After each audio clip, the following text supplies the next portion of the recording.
Cell రాష్ట్ర పర్యటనలో భాగంగా సూలూరుపేట నియోజకవర్గం ఇన్ఛార్జ్ కిరణ్ కుమార్ ఆధ్వర్యంలో సూలూరుపేట ఆర్ఎన్బి బంగ్లా నుండి ఆర్టీసీ బస్టాండ్ ప్రాంగణంలో గల అంబేద్కర్ విగ్రహానికి కాంగ్రెస్ పార్టీ మాజీ ముఖ్యమంత్రి దివంగత నేత వైఎస్ రాజశేఖర రెడ్డి విగ్రహానికి పూలమాలలు వేసి నివాళులర్పించారు. చైర్మన్ జీవీవీఎస్ కమలాకర్ రావు, జిల్లా అధ్యక్షులు బాలగురువం బాబు మాట్లాడుతూ అటు భారతదేశంలో ఇటు ఆంధ్రప్రదేశ్ రాష్ట్రంలో గాని అభివృద్ధి జరగలేదని, ఇరు పార్టీల నాయకులు దాచుకో అనే నినాదంతో పనిచేస్తున్నారని తెలిపారు.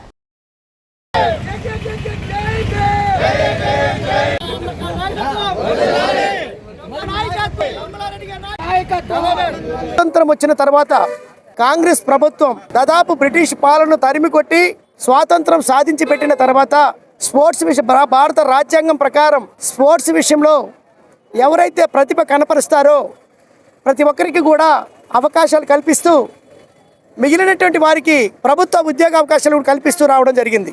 మరి ఇప్పుడున్నటువంటి పరిస్థితుల్లో ఈ బీజేపీ దరిద్రమైనటువంటి పాలన అందిస్తూ అన్ని రంగాల్లో కూడా విఫలమై స్పోర్ట్స్ రంగాన్ని కూడా దాన్ని డబ్బుగా క్యాష్ చేసుకునే విషయంలో ముందుందే తప్ప, లేకపోతే క్యాజువల్ లేబర్స్ గాను లేకపోతే చిన్న చిన్న వ్యాపారస్తులు గాను మిగిలిపోతున్నారు. అందుకనే రాహుల్ గాంధీ గారు అటువంటి ప్రతిభ కనపరిచినటువంటి వారి పక్షాన పోరాటం చేసి నిలబడి ప్రతి ఒక్కరికి కూడా న్యాయం చేయడానికి ఒక కంకణం కట్టుకున్నారు. ఆ సందర్భంగానే వైఎస్ షర్మిలారెడ్డి గారు ఆంధ్రప్రదేశ్ మొత్తం కూడా ఆ యొక్క స్పోర్ట్స్ చైర్మన్లు ఏర్పాటు చేసి స్టేట్ వారందరినీ కూడా జిల్లాల వారీగా టూర్ రాష్ట్రం మొత్తం తిరగమని వారికి ఆదేశాలు జారీ చేయడం జరిగింది.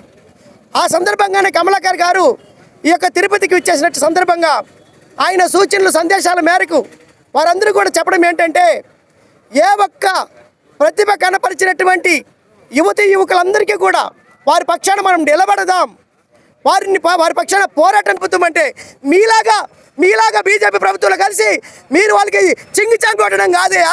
మీరు దయచేసి మీరు దిగొచ్చి ప్రజల పక్షాన వాళ్ళ గ్రౌండ్ లెవెల్ చూడండి. సనాతన ధర్మం అంటాడు పవన్ కళ్యాణ్, సనాతన ధర్మం కాదయ్యా నీది. సిగ్గుంటే ఆ రోజు నీటి పరీక్షలతో 20 మంది చనిపోయారు, వారికి క్షమించి వదిలేసాడంట. సిగ్గుందా నీకు? వారిని క్షమించి వదిలేశాడా మోడీ? లేకపోతే ఏం చేస్తుంటాడయ్యా? ఏం చంపేస్తుంటాడా పవన్ కళ్యాణ్? దీనికి సమాధానం చెప్పాయా నువ్వు? దయచేసి చెప్తున్నాం, ఇక మీద కాంగ్రెస్ పార్టీ ఏ పేదవాడి పక్షాన నిలబడుతుంది. ఇక మీద ఎవరు ఏం చేసినా కూడా మిమ్మల్ని మాత్రం తోలు తీసేదాకా వదిలిపెట్టే ప్రసక్తి లేదు. ఈ సందర్భంగా తెలియజేసుకుంటాం. తిరుపతిలో ఆల్రెడీ టీం చాలా స్ట్రాంగ్, కాంగ్రెస్ టీం చాలా స్ట్రాంగ్ ఉంది. ఏ విధంగా అంటే ప్రజలకి ఏ ఇబ్బందులు వచ్చినా కూడా, ఎలాంటి ప్రాబ్లమ్స్ వచ్చినా కూడా మా డీసీసీ గారు బాబు గారు మరి ముందుండి వాళ్ళ ప్రాబ్లమ్స్ సాల్వ్ చేసి, అలాగే ప్రతి నియోజకవర్గంలో ప్రతి ఇన్ఛార్జ్లో కలిసి ఎవ్రీడే ప్రతి దగ్గర కూడా ఏ ఇష్యూస్ ఉన్నా, ఏ ప్రాబ్లమ్స్ ఉన్నా ఇమీడియట్గా సాల్వ్ చేసే నాయకుడు కాంగ్రెస్ పార్టీలో ఉండడం మాకు ఎంతో ఆనందకరం. అలాగే సీనియర్స్ గోపాల్ రెడ్డి కూడా ఎంత దారుణంగా చేశారో మీ అందరికీ తెలిసిన విషయమే. ఆ విషయంలో మరి బీజేపీ తప్పు చేసిందని తెలిసి కూడా చాలా రోజులు డ్రామా ఆడినా కూడా ప్రజల దగ్గర నుంచి ఎప్పుడైనా రెస్పాన్స్ వచ్చినప్పుడు ఎవరు కూడా ఏం చేయలేరు. తప్పును ఒప్పుకొని నమస్కారం చేసి రాజీనామా చేయించారు మినిస్టర్ని. ఇది మొదలు కాదు, ఇది బీజేపీకి అంతం, ప్రజల యొక్క సంక్షేమానికి ఆరంభం. అదే రకంగా మరి స్పోర్ట్స్ విషయంలో చూస్తే ఎంత దారుణమైన పరిస్థితిలో ఉన్నామంటే, ఒక డిస్ట్రిక్ట్ టీం సెలెక్ట్ అవ్వాలన్నా కూడా కమర్షియల్ చేస్తారు. స్పోర్ట్స్లో కూడా అంటే స్పోర్ట్స్ అనేది ఎంతో గర్వకారణమైనది మన ఇండియా కానీ, మన స్టేట్కి కానీ, మన డిస్ట్రిక్ట్కి కానీ. ఒక స్పోర్ట్స్ నుంచి ఒక మెడల్ వచ్చిందంటే ఎంతో ప్రైడ్ అది. అలాంటిది ఆ కష్టపడి ఆడిన వాళ్ళకి ఎంకరేజ్ చేయకుండా మన ఇండియాకి నేమ్ వస్తుంది, మన ఇండియాకి ప్రైడ్ వస్తుంది అనే విషయంలో కూడా డబ్బులు కమర్షియల్గా చేసి, డబ్బులు ఉంటే కానీ సెలెక్ట్ గేమ్స్, అలాంటి పరిస్థితులు అయిపోయాయి. సో కాంగ్రెస్ పార్టీ తరఫున మా వైఎస్ షర్మిలారెడ్డి గారు, మా ప్రెసిడెంట్ గారి తరఫున ప్రతి స్పోర్ట్స్ ఆడిన ప్రతి ఒక్కరికి కూడా ఈరోజు మేము హామీ ఇస్తున్నాం. మీరు గుండెల మీద చేసుకొని, కాంగ్రెస్ పార్టీ ఉన్నది, మా నాయకురాలు వైఎస్ షర్మిలారెడ్డి గారు ఉన్నారు.